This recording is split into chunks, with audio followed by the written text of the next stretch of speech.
Imagine coming home after a long day, only to find a fluorescent pink notice slapped on your front door like a scarlet letter, declaring your lifeline. Your certified service dog. Persona non grata in your own damn neighborhood. That's exactly what hit Marcus Reed like a sucker punch one crisp autumn afternoon in the sleepy suburb of Willow Creek, Virginia, where picket fences hid more secrets than they revealed. But oh, folks, this wasn't just any petty squabble. It was the spark that ignited a wildfire of hypocrisy, exposing a HOA queen bee whose throne was built on sand. And boy, did it crumble spectacularly. Marcus had moved to Willow Creek 5 years back, seeking the quiet life after his tours in Afghanistan left him with PTSD that could turn a sunny day into a minefield. His 75-pound German Shepherd, Shadow, wasn't just a pet. He was a furry therapist on 4 legs, trained to sense panic attacks before they hit, grounding Marcus with a nudge or a lean when the world spun out of control. The neighborhood looked picture-perfect. Manicured lawns, identical mailboxes, and that suffocating sense of community, enforced by rules thicker than a phone book. But Marcus kept to himself, mowing his lawn on schedule, waving politely at neighbors, all while rumors swirled behind his back. Whispers in the cul-de-sac painted him as that reclusive vet with the scary dog, courtesy of idle gossip from block parties he never attended. He heard the murmurs, how Shadow intimidated kids on bikes or ruined the aesthetic. But he bit his tongue, figuring silence was his armor. Little did he know, the real predator wore pearls and wielded a gavel at HOA meetings. The notice that day read like a bad satire. Pursuant to Amendment 47B of the Willow Creek Homeowners Association bylaws, effective immediately, all animals exceeding 50 pounds, including emotional support and service animals, are banned from residential premises to ensure resident safety and uniformity. Marcus froze, Shadow tilting his head as if sensing the absurdity. Who cooks up a rule like that overnight? He knew exactly who. Evelyn Hargrove, the self-appointed HOA Empress, a mid-50s divorcee with a bleach-blonde helmet hairdo and a smile that could curdle milk. She'd been president for 4 years, ruling with an iron fist wrapped in velvet gloves of, for the greater good. Evelyn's emails were masterpieces of passive aggression. Dear residents, let's all strive for that pristine look. Remember, mismatched curtains are a gateway to chaos. But behind the facade, she was a control freak, finding folks for bird feeders that attracted vermin, while her own yard sported a gaudy fountain that gurgled like a dying walrus. Marcus crumpled the paper, his hands steady despite the rage bubbling under. Come on, boy, he muttered to Shadow, clipping on the leash for a walk to clear his head. But as they stepped out, there was Evelyn herself, clipboard in hand, inspecting a neighbor's hedge like it was a national security threat. She spotted them and sauntered over, her heels clicking on the sidewalk with authoritative menace. Marcus, I see you've received the update, she cooed, her voice dripping with faux sympathy. It's nothing personal, you understand. We've had complaints, allergies, and large dogs can be such a liability. Think of the children. He stared her down, his military training kicking in to keep his tone even. Evelyn, Shadow's a service dog. Certified. This violates the ADA and Fair Housing Act. You can't just wave your wand and make federal law disappear. She chuckled, a tinkling sound that grated like nails on chalkboard. Oh, honey, this is private property. Our community, our rules. The board voted unanimously. It's for harmony. If it's such an issue, perhaps Willow Creek isn't the right fit for your situation. Marcus felt the familiar tightness in his chest, but Shadow pressed against his leg, a silent anchor. He didn't explode. Instead, he nodded curtly and walked away, already plotting in his mind. That night, alone in his study, he fired off a complaint to the Department of Housing and Urban Development, HUD, attaching Shadow certifications, his VA medical records, and a screenshot of the HOA's own bylaws from last year. No weight limits mentioned. He CC'd his congresswoman for good measure, a vet advocate who'd shaken his hand at a parade once. The retaliation hit like clockwork. 2 days later, a $400 fine arrived in the mail for unauthorized animal harboring. Then another for $600, citing disruption to community peace. Marcus documented it all, photos, timestamps, Even doorbell cam footage of the HOA's lackey slapping notices on his door at odd hours. He didn't rant on the neighborhood Facebook group. No, he observed, gathering intel like he was back in recon. Whispers grew louder now. Neighbors sighed, eyeing him at the mailbox, one even muttering, "Troublemaker with that beast." But Marcus stayed cool, sipping coffee on his porch, watching Evelyn's SUV cruise by daily, her eyes narrowing behind tinted windows. Things simmered until the monthly HOA meeting at the community center, a bland room smelling of burnt coffee and desperation. Evelyn presided like a queen on her throne, banging her gavel with relish. Item 3. Enforcement of the new pet ordinance. Non-compliance will lead to liens and possible foreclosure proceedings. We must maintain our standards. The room murmured approval from her cronies. Harold, the vice president who nodded like a bobblehead, and Linda, the treasurer with a penchant for designer purses that screamed, "Kickback." Marcus sat in the back, shadow at his feet under special permission he'd wrangled via email. When open forum hit, he stood, voice calm but carrying. "Evelyn, this rule is illegal. I'm a disabled vet. Shadows protected. You're opening the HOA to lawsuits." She smirked, leaning into the mic. "Marcus, dear, if you feel so strongly, take it up with a lawyer. But remember, we're all in this together, for the community's sake." The irony hung thick. Her together meant her way or the highway. He didn't sue yet. Instead, he dug deeper. A quiet chat with a neighbor revealed Evelyn had pushed the rule after her allergic niece visited once. Never mind, the kid lived states away. Another whispered about selective fines. Evelyn's friend kept a yappy Pomeranian over the limit. No problem. Marcus started a private spreadsheet, logging inconsistencies, cross-referencing with public records.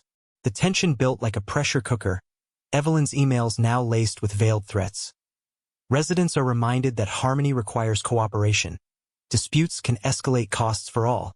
Weeks dragged on, fines piling up to over $2,000. Marcus paid none, instead forwarding them to HUD. Rumors escalated.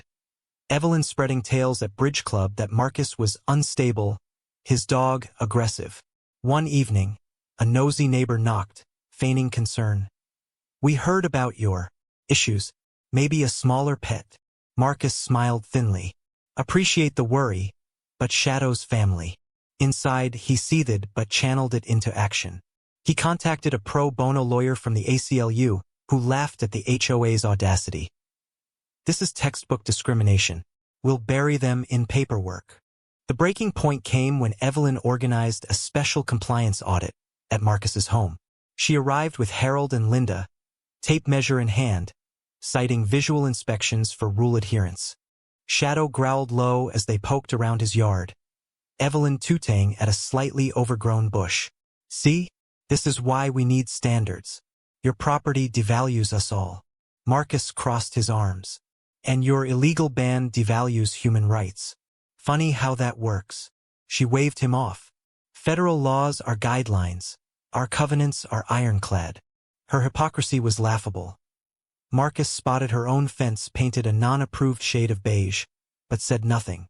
Yet, as complaints trickled in from others, a family fined for a kiddie pool while Evelyn's hosted barbecues with inflatables, Marcus built alliances. In hushed garage talks, residents shared stories. Denied solar panels for aesthetic reasons, fined for holiday lights that clashed. One elderly couple confessed Evelyn blocked their wheelchair ramp permit because it disrupted the flow. Marcus's spreadsheet grew into a dossier, complete with photos and affidavits. The air in Willow Creek thickened. Evelyn's patrols more frequent, her smiles tighter. She even hosted a unity picnic, preaching about shared values, while side-eyeing Marcus across the potato salad. The escalation peaked at the next board meeting, where Evelyn announced plans for enhanced enforcement, including hiring a private investigator for problem residents. Marcus, now with his lawyer's backing, emailed the board beforehand, "Cease or face federal scrutiny." Evelyn ignored it, but whispers of his HUD filing had spread. During the meeting, a brave soul, Mrs. Patel from down the street, stood. "Why fine me for my herb garden when your rose bushes overflow the sidewalk?" Evelyn flushed. "That's different. Mine enhance curb appeal." The room tittered, a crack in her armor. Marcus rose slowly. Different how? Rules for thee, not for me. Evelyn banged the gavel. Order. This isn't a witch hunt. Oh, the irony. She was the one brewing potions of pettiness. Behind the scenes, HUD responded. An investigator named Carla Ruiz contacted Marcus, her voice crisp over the phone. Your evidence is solid. HOAs aren't above the law. She requested the full dossier, and Marcus delivered, including neighbor testimonies. Evelyn, sensing trouble, doubled down. Another fine for $1,000, this time for harboring a nuisance animal, after Shadow barked at a squirrel. Marcus laughed alone in his kitchen. It was almost comical how predictable her pettiness was. But the mics were hot now. Anonymous tips flooded his inbox about Evelyn's expenses. Lavish lunches charged to HOA funds, mysterious vendor payments. The climax erupted like a volcano at the emergency HOA assembly Evelyn called to address disruptions. The community center buzzed with tension, residents packing the seats, some clutching their own violation notices. Evelyn took the podium, voice quivering with feigned outrage.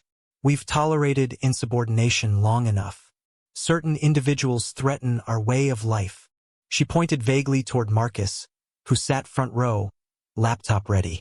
Evelyn, he interjected smoothly, standing and projecting slides from his device onto the wall, HUD letters, ADA excerpts, a timeline of fines post-complaint. This isn't about life. It's about your illegal power grab. Gasps echoed as he revealed the dossier.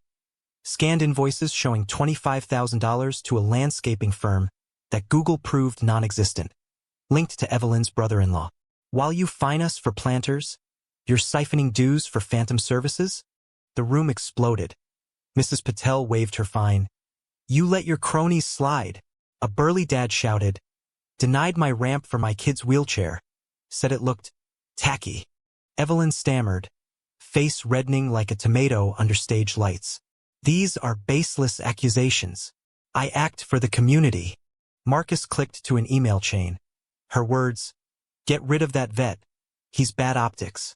Laughter mixed with booze, dark, satisfying chuckles at her unraveling.